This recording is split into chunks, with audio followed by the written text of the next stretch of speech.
This is interesting as well. So this is from the 33rd team. Biggest needs for every NFL team at midseason.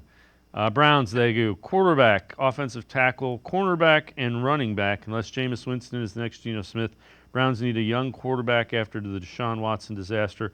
Both tackle positions have struggled, and adding a viable starting option to ease the workload on Nick Chubb makes sense. Denzel Ward's 6th concussion also puts his future in doubt.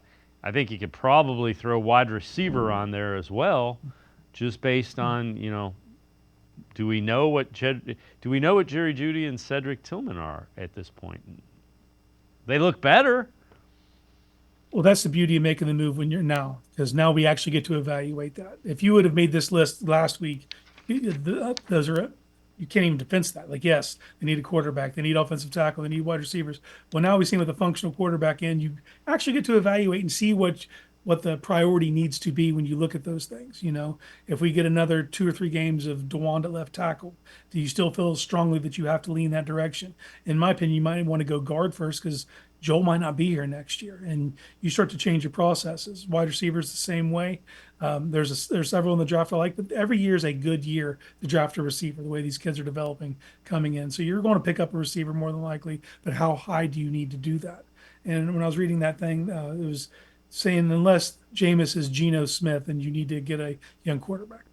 Even if he is Geno, which I think is kind of selling Jameis short, I think he has a higher ceiling, probably a lower floor. You still need to go get a young quarterback. That's regardless of what Jameis is or isn't. You need to keep developing that position. I don't care what team you are. You need, unless you got one of those, unless you got Patrick Mahomes, Josh Allen, and even now, 5 years from now, they've got to do the same thing that I'm talking about right now. Always go get a guy, bring him in, and let him grow in your system and see if you can strike gold.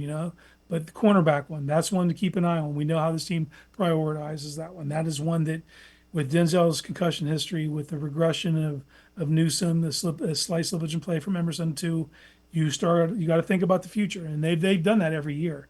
And we're going to see what Cam Mitchell has this week. So you got to keep stock in that position. But that's one that I would not be shocked if they take a cornerback in the first 2 rounds.